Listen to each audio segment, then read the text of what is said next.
NBA Summer League, let's go to Las Vegas. Fourth overall pick, Caleb Wilson playing his second Summer League game for the Bulls. Darren Peterson out, so it's Wilson's time to shine. Early first.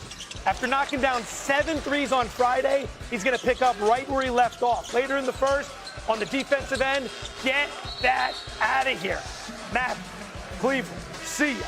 Wilson's fired up, man, and he's making plays, making statements. Under 4 minutes left in the half now. Bulls down 7. They're going to miss a 3. Watch Wilson. Grabs the rebound, little through the spin cycle, hits the O button, lays it in. 7 points, 2 blocks in the first half. Let's go to the fourth corner. Jonas Adu here. He's going to try to lay it in. Wilson's going to reject it. File that one away because these two are going to meet later on the other end of the floor right here.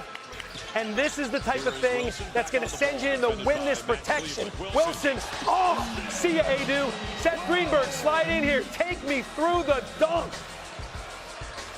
Wilson coming out for outside the lane line. 7-foot wingspan. Right on poor Jonas Adu's head. But notice where he's coming back from. I'm good.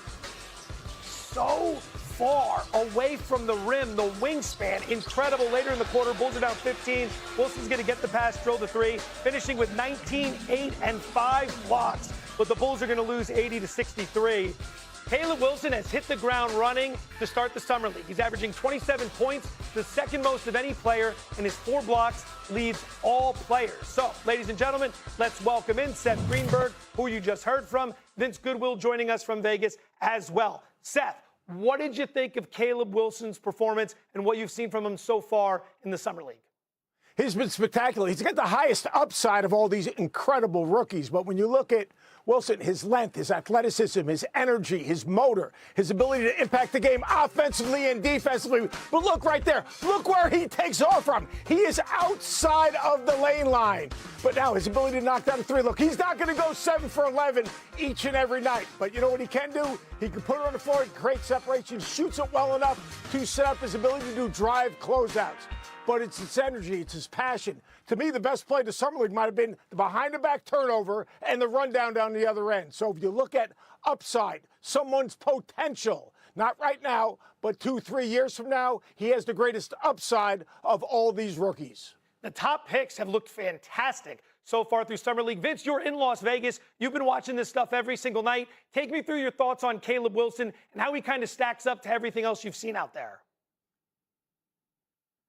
He looks ready. Like, that's the thing. When you look at number 4 picks throughout even recent history, the Con Knipples, Scotty Barnes, guys like that, you can find some pretty good value there. And I remember going into the draft talking to people. They were saying this could be the most talented guy that can develop, like giving you Kevin Garnett vibes. And when you're watching him play, at least for me, watching him finish in traffic, he doesn't panic. The defensive aptitude, like wanting to go block the shots, and the fact that he hates to lose a Summer League game.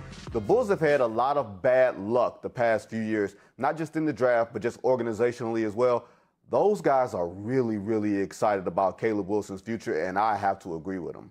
Bulls fans would probably say that's an understatement when you talk about a lot of bad luck, but it's a great point nonetheless. Seth, let's go over to Darren Peterson. We didn't see him play for the Jazz last night, but what we have seen has been electric. What has he shown you so far in the Summer League?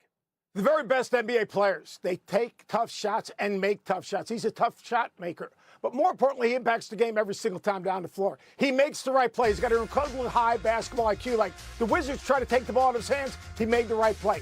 3-level scorer, can create separation, got an incredible step back, can finish around the basket, does a great job of pivoting and creating angles.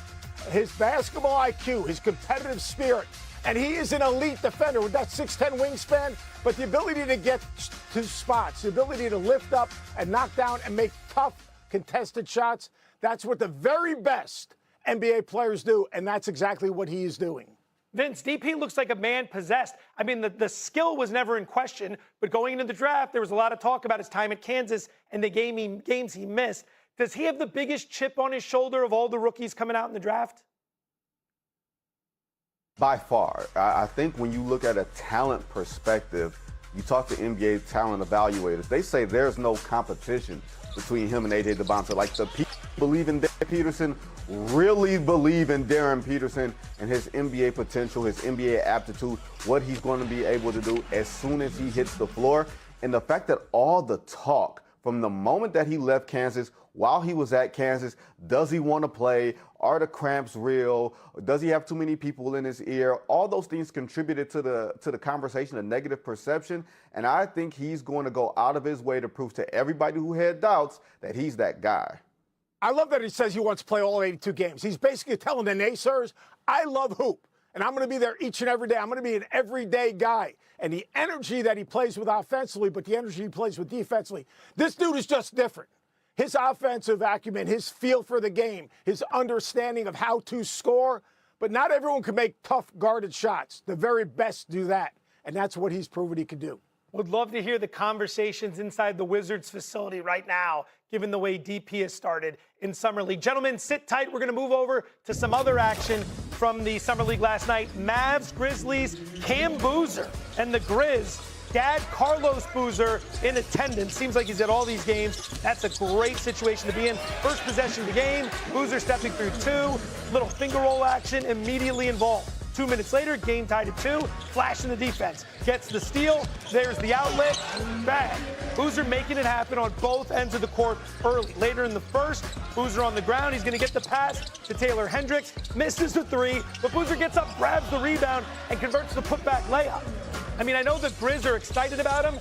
You're also going to need to help him. It's a 5-on-5 sort of situation. Here he is at the top of the key. Drives, spins, finishes, contact plus foul. I mean, it's a never-ending highlight from this kid. Razor sharp, pro-ready, sinking the three.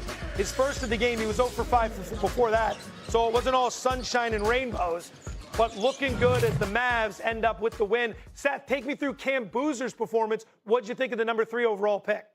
He's a grown blanket man is what he is, and he's incredibly skilled. You see the three-point shooting, shooting 41% from the three in Summer League. His ability to put the ball on the floor, his basketball IQ, his toughness, and his ability to get angles around the basket, and his passing.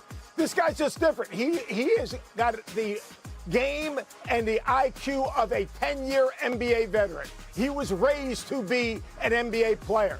His skill, his IQ, his shot making, his feel, and then the most underrated part of his game is how he defends on the ball. His ability to sit down in a stance, keep the ball in front, and force a contested shot.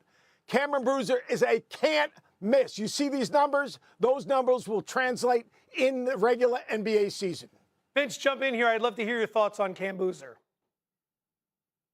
It's funny, we've been fawning over these top guys. It's almost like they got 4 number 1 picks, but that's why this draft was so generational going into it. The thing that gets me is, leading into the draft, you wonder, is he going to be big enough, tall enough to be able to finish over the top players? And then you realize he's been this height his entire career. He understands angles and how to play around the rim. He dips his shoulder to get space to be able to finish. He understands NBA players, bigger, taller, more athletic, but he has great ball skills too. He can handle, he can finish, he can get through traffic to put himself in positions to finish over traffic. I like a lot of what I see from Cam Boozer. Gentlemen,